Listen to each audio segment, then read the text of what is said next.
Hello students, welcome to the new lecture of physics. पिछले lecture में हम लोगों ने स्पीड के बारे में पढ़ा। आज का लेक्चर में हम लोग वेलोसिटी पढ़ने वाले हैं। ठीक है, वेलोसिटी। अब देखिए वेलोसिटी क्या है ना। बेसिकली वेलोसिटी और स्पीड लगभग हम लोग जनरली डेली बोलचाल की भाषा में सेम ही तरीके से यूज करते हैं, लेकिन दोनों ही बिल्कुल भी अलग अलग है ना। जैसे डिस्टेंस और डिस्प्लेसमेंट कितना अलग था, वैसे स्पीड और वेलोसिटी बिल्कुल भी अलग अलग है। ठीक है, तो मैं सबसे पहले डिफिनीशन लिख देता हूं आप लोगों को इसके लिए। बेसिकली वेलोसिटी क्या है? Velocity is the speed of an object. Velocity is the speed of an object moving in a definite direction। Basically velocity भी ऑब्जेक्ट की स्पीड ही है, लेकिन स्पीड कैसी? एक पार्टिकुलर डायरेक्शन में मूव करते हुए, है ना।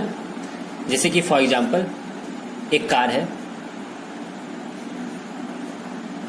ठीक है, ये मान लीजिए 3 मीटर पर सेकंड से चल रही है।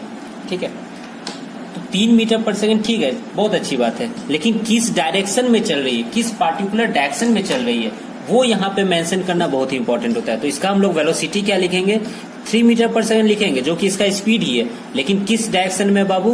तो ये डायरेक्शन हम लोग जानते हैं किधर होता है, एक्स एक्सिस, यानी, और एक्स एक्सिस भी लिख सकते हो पॉजिटिव एक्स एक्सिस, या नहीं तो क्या लिख सकते हो इधर ईस्ट, है ना। ईस्ट होता है इधर, याद है ना, ईस्ट, वेस्ट, नॉर्थ, साउथ। ठीक है, तो ये लिखना इंपॉर्टेंट है। अगर तुम ये नहीं लिखोगे तो ये एक तरह का स्पीड है, ठीक है, लेकिन ये लिखने पे ये क्या आ गई? वेलोसिटी आ गई। तुमने एक डायरेक्शन फिक्स कर दिया उसके लिए। ठीक है, अब लेकिन देखो इस डिफिनीशन से तो क्लैरिटी तो हो गई वेलोसिटी की, लेकिन मैथमेटिकल कुछ टर्म नहीं समझ में आया, है ना। तो हम लोग अब मैथमेटिकल टर्म इसका देख लेते हैं कि मैथमेटिकली इसको कैसे डिफाइन किया जाता है। तो मैथमेटिकली इसका डिफिनीशन है, velocity is defined as the displacement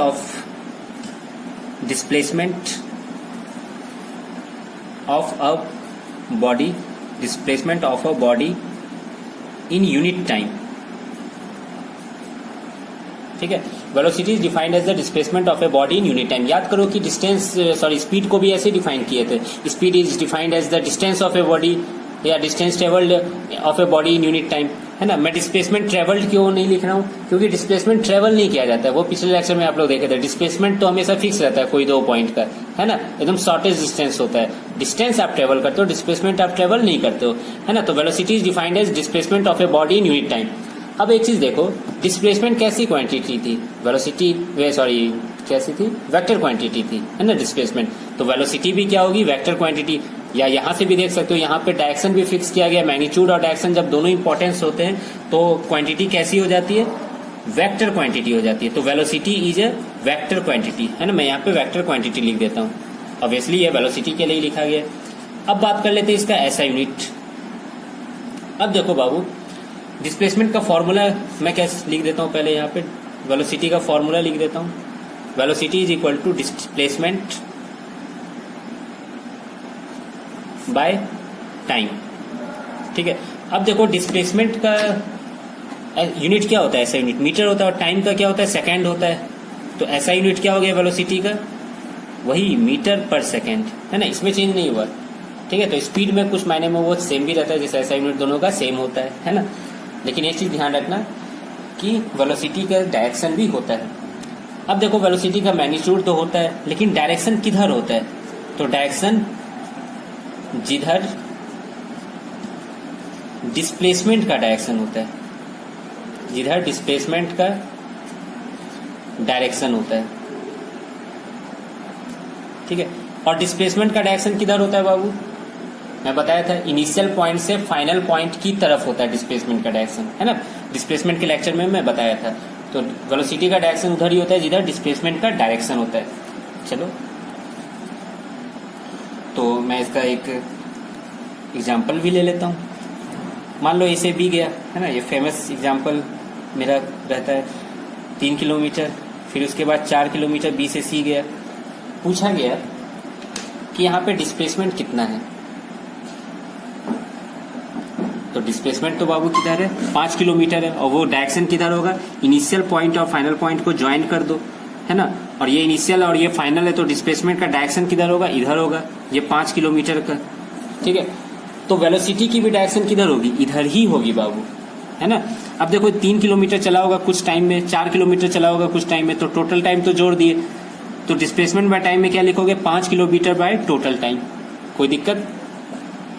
अब यहीं पे हम लोग दो चीज पे भी आ गए, क्या क्या, वेलोसिटी दो तरह की हो सकती है, इंस्टेंटेनियस वेलोसिटी और एवरेज वेलोसिटी। इंस्टेंटेनियस वेलोसिटी याद है क्या होता है, किसी इंस्टेंट पे वेलोसिटी क्या है, जैसे कि फॉर एग्जांपल ये कार का किसी इंस्टेंट पे वेलोसिटी क्या रही थी, तो वो 3 मीटर पर सेकंड रही होगी, लेकिन कार तो आ रही होगी बहुत पहले से, जा कहीं और रही होगी, तो उसका जो एवरेज वेलोसिटी होगा वो कैसे निकालेंगे बाबू, है ना, वो जो इंपॉर्टेंट है। एवरेज वेलोसिटी क्या होता है, displacement by time, displacement by total time taken.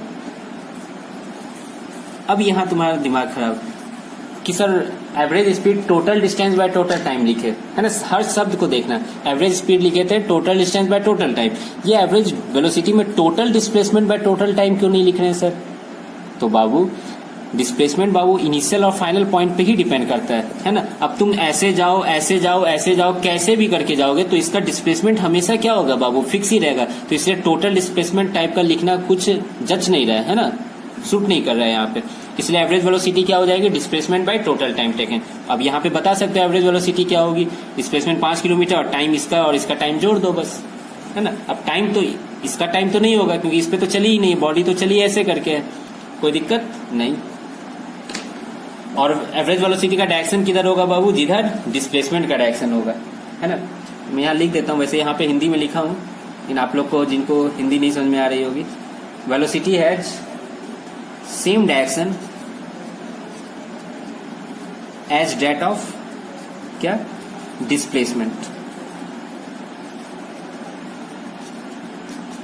I hope आपको थ्योरी समझ में आ गई होगी वेलोसिटी की, है ना। बेसिकली वेलोसिटी क्या है, स्पीड ही है बाबू, लेकिन पार्टिकुलर डायरेक्शन में। इसका फॉर्मूला क्या होता है, डिस्प्लेसमेंट बाय टाइम, ठीक है। चलो कुछ क्वेश्चन कर लेते हैं।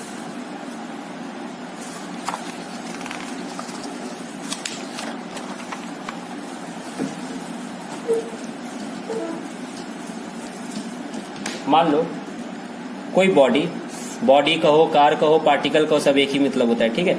ए से बी चली, है ना, ए से बी का डिस्टेंस है 10 मीटर, है ना, इधर चली 2 सेकंड में चली, ठीक है।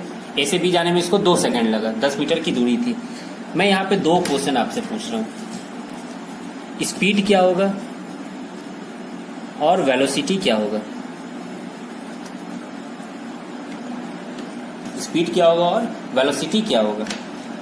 तो स्पीड तो निकालना आप लोग जान रहे होंगे, क्या, डिस्टेंस बाय टाइम, यानी 10/2 = 5 मीटर पर सेकेंड, ठीक है, बहुत अच्छा, ठीक है। वेलोसिटी क्या होगा, तो बाबू वेलोसिटी क्या होता है, डिस्प्लेसमेंट बाय टाइम होता है ना, डिस्प्लेसमेंट बाय टाइम होता है। अब बताओ डिस्प्लेसमेंट कितना है बाबू, यहाँ पे 10 ही मीटर है, क्योंकि जब स्ट्रेट पाथ में मूव करते हैं ना तो डिस्टेंस और डिस्प्लेसमेंट क्या आता है, सेम ही आ जाता है। और टाइम कितना है बाबू, 2 सेकेंड, ठीक है। तो आंसर कितना आ गया, 5 मीटर पर सेकेंड। अब लेकिन ये चीज जान लेना, ये वेलोसिटी 5 मीटर पर सेकेंड तो आया, बहुत अच्छी बात है, लेकिन ये बस मैग्नीट्यूड का पार्ट आया, और वेलोसिटी एक वेक्टर क्वांटिटी है जिसका मैग्नीट्यूड और डायरेक्शन दोनों ही इंपॉर्टेंस होता है, ठीक है, दोनों ही इंपॉर्टेंट होता है। तो डायरेक्शन यहाँ पे लिखना ना भूलना, डायरेक्शन किधर होगा, इधर ईस्ट की तरफ, ठीक है। वैसे 9th क्लास में थोड़ा सा दूध भात कर दिया जाता है, मतलब कि माफ कर दिया जाता है, ईस्ट वेस्ट नॉर्थ साउथ लिखना, है ना, डायरेक्शन ना भी लिखो, लेकिन हम लोग को आदत बना के रखनी चाहिए ताकि क्लैरिटी रहे अच्छी चीजों से। नेक्स्ट एग्जाम्पल कर लेते हैं। मान लो कोई बॉडी यहां से चला, ठीक है, इस पॉइंट पे आया, फिर से वापस ये इसी पॉइंट पे आ गया, ठीक है। बता सकते हो एवरेज वेलोसिटी कितनी होगी। हाँ, बहुत अच्छा। Average velocity Babu displacement by total time होता है। अब डिस्प्लेसमेंट ही यहाँ पे क्या है, 0 है ना, जहां से गया वहीं पर पहुंच गया, तो डिस्प्लेसमेंट यहाँ पे क्या हो गया, 0 हो गया, तो एवरेज वेलोसिटी भी क्या होगी, 0 हो जाएगी, बहुत अच्छा। नेक्स्ट क्वेश्चन, एक मान लो पार्टिकल है, यहां से चल रहा है, गोल गोल घूमा, ठीक है, ऐसे कर ऐसे ही घुमा देते हैं, ठीक है, गोल गोल घुमा। और ये जो सर्कुलर ट्रैक जो था इसका रेडियस मान लो 7 मीटर है, ठीक है, और गोल गोल घूमने में मालूम है कितना टाइम लग गया? 7 मीटर का है, टाइम ले लेते हैं लगभग मान लो 10 सेकेंड लग गया है ना। 7 मीटर के रेडियस वाले ट्रैक पे घूमने में 10 सेकेंड लग गया। तो बता सकते हो इसका क्या क्या क्वेश्चन पूछ लिया जाए? सबसे पहले बताओ डिस्टेंस क्या होगा, दूसरा क्वेश्चन डिस्प्लेसमेंट क्या होगा, तीसरा क्वेश्चन स्पीड क्या होगा, चौथा क्वेश्चन एवरेज वेलोसिटी का मैग्नीट्यूड क्या होगा। ठीक है, 4 क्वेश्चन मैं पूछा हूं, फाइंड। ठीक है, तो एक बार वीडियो को पॉज करके आप लोग बनाने की कोशिश करो इसको। आई होप आप लोग बना लिए होंगे, है ना। तो एक चीज देखते हैं, ए से गया और ए पे ही वापस आ गया। तो पहला डिस्टेंस के बारे में देख लेते हैं। डिस्टेंस बाबू कितना होगा? यहां से यहां पूरा डिस्टेंस कवर किया, मतलब एक सरकमफ्रेंस कवर किया, और सरकमफ्रेंस क्या होता है? 2πr होता है ना। तो 2 × 22/7 इंटू रेडियस। रेडियस कितना है बाबू? 7 मीटर। तो कितना हो गया? 44 मीटर आंसर हो गया। कोई दिक्कत? दूसरा क्या था? डिस्प्लेसमेंट। तो बाबू डिस्प्लेसमेंट क्या है? ए से गया वहीं पे आ गया, समझाऊं क्या? डायरेक्ट 0 लिखूं? समझ रहे हो ना। तीसरा क्या है? स्पीड है। स्पीड बाबू क्या होता है? डिस्टेंस बाय टाइम होता है ना। Distance by time. डिस्टेंस कितना है बाबू? 44 मीटर, और टाइम कितना लगा है? 10 सेकेंड लगे हैं। तो कितना हो गया? 4.4 मीटर पर सेकेंड, है ना। चौथा क्या था? Average velocity. बताना होगा क्या एवरेज वेलोसिटी कितना होगा? 0। समझ में आया ये चीज? अब देखो यहाँ पे एक क्वेश्चन और हार्ड किया जा सकता है। कैसे किया जा सकता है? ये पूरा गोल नहीं घूमा, मान लो ये गया और यहीं तक आया, है ना, यानी सेमी सर्कुलर ट्रैक फॉलो किया। तो सेमी सर्कुलर ट्रैक में क्या हो जाता है?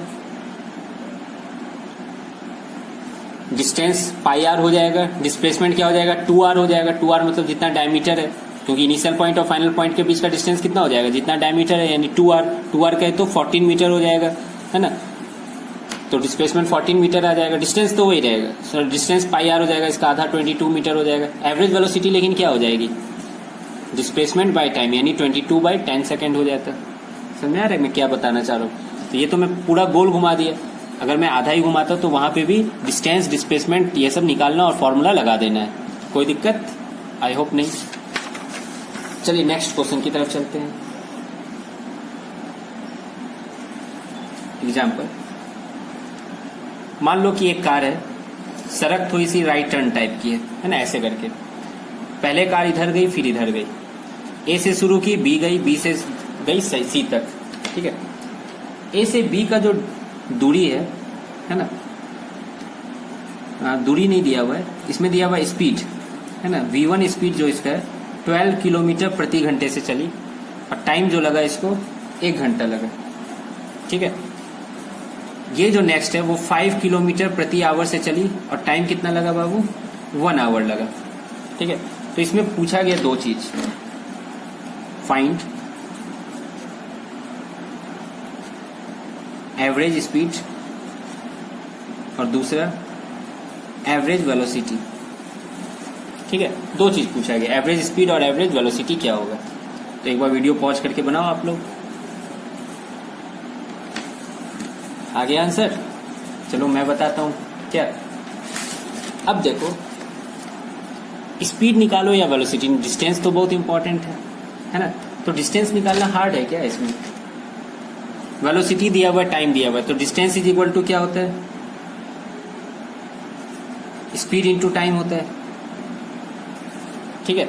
स्पीड 12 है, ये 1 है, तो ये डिस्टेंस हमको मालूम चल रहा है कितना हो जाएगा? 12 किलोमीटर हो जाएगा, ठीक है। उसी तरह ये डिस्टेंस कितना हो जाएगा? 5 किलोमीटर हो जाएगा, ठीक है। कोई दिक्कत? तो सबसे पहले हम लोग एवरेज स्पीड निकालते हैं। Total distance by total time, यही तो होता है। अब देखो टोटल डिस्टेंस कितना है बाबू, तो कह सकते हैं A B plus B C, और टोटल टाइम कितना हो जाएगा बाबू, T1 प्लस T2। समझ में आ रहा है, A B plus B C total distance हो गया। अब देखो ए बी का वैल्यू 12 किलोमीटर है, बी सी का वैल्यू 5 किलोमीटर है, और T1 प्लस T2 कितना हो जाएगा, 1 प्लस 1 यानी 2 घंटे। तो 12 प्लस 5 कितना हो जाता है बाबू, 17/2। और इसका यूनिट क्या होगा बाबू, किलोमीटर पर आवर में, क्योंकि ये सब किलोमीटर में और ये आवर में है। तो इसका आंसर कितना हो गया, 8.5 किलोमीटर पर आवर। इतना एवरेज स्पीड से ये चला है, ठीक है।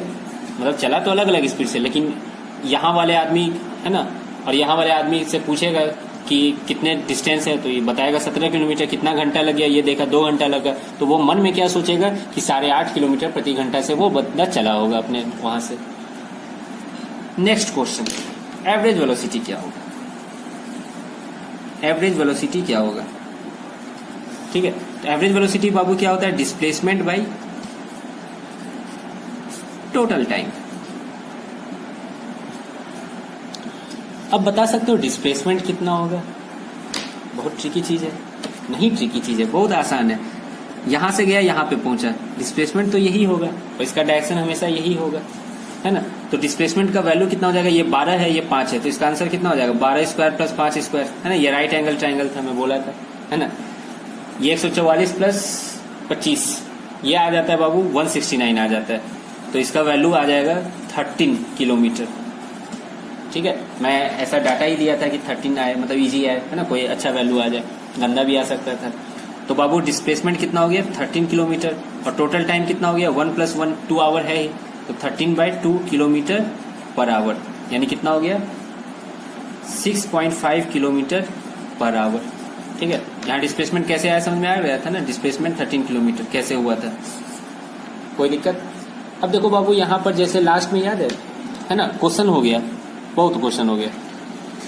अब एक चीज तुम लोग समझ गए होगे अब तक कि एवरेज स्पीड और एवरेज वेलोसिटी सेम कब होगा बाबू, जब डिस्टेंस और डिस्प्लेसमेंट सेम होगा, टोटल डिस्टेंस और डिस्प्लेसमेंट सेम होगा। और जब टोटल डिस्टेंस और डिस्प्लेसमेंट सेम होता कब है, जब कोई पार्टिकल स्ट्रेट पाथ में मूव करती है, तो टोटल डिस्टेंस और टोटल डिस्प्लेसमेंट क्या हो जाते हैं, सेम हो जाता है ना, ये सब मालूम होगा। तो एवरेज स्पीड और एवरेज वेलोसिटी एक ही केस में सेम हो सकता है, जब स्ट्रेट पाथ में सीधी जाती जा रही हो, ठीक है, बहुत अच्छा। क्या एवरेज स्पीड अगर कोई बॉडी चल चुकी है तो जीरो हो सकता है क्या, बिल्कुल नहीं। डिस्टेंस होता है तो जीरो नहीं हो सकता, लेकिन एवरेज वेलोसिटी जीरो हो सकता है अगर डिस्प्लेसमेंट जीरो है। याद है गोल ऐसा घूम के वहीं पर आ गया था, ठीक है। तो ये 2 डिफरेंस हो गए। और कौन बड़ा होगा, एवरेज स्पीड बड़ा होगा कि एवरेज वेलोसिटी बड़ा होगा, है ना। यहाँ पे भी देख सकते हो, यहाँ 8.5 आया, यहाँ 6.5 आया, ठीक है। तो डिस्टेंस हमेशा डिस्प्लेसमेंट से बड़ा होता है, ये हम लोग पिछले लेक्चर्स में देख चुके हैं। तो उसी तरह से एवरेज स्पीड हमेशा क्या होगा, एवरेज वेलोसिटी से बड़ा होगा। हाँ, एक केस में बराबर होगा, कब बराबर होगा, जब डिस्टेंस और डिस्प्लेसमेंट सेम होगा। तो मैं ये सब पॉइंट्स लिख नहीं रहा हूँ, ये सब लॉजिकल चीज है ना। चाहो तो है ना मेरे वीडियो को पॉज करके ये सब पॉइंट्स लिख लो। तुम लोग का क्वेश्चन क्या रहेगा आज का होमवर्क, कि differentiate between speed and velocity, है ना, स्पीड और वेलोसिटी में डिफरेंशिएट कीजिए, ठीक है। तो ये सब पॉइंट जो मैं अभी जस्ट बोला फिर से रिपीट करके सुन लो और उसको लिख सकते हो, ठीक है, बहुत ही इंपॉर्टेंट है। तो फिर आज के लिए लेक्चर के लिए बस इतना ही रखते हैं बाबू, है ना। स्पीड हो गया, वेलोसिटी हो गया, अब हम लोग नेक्स्ट लेक्चर से एक्सीलरेशन पढ़ेंगे, ठीक है। तो फिर thank you, have a nice day.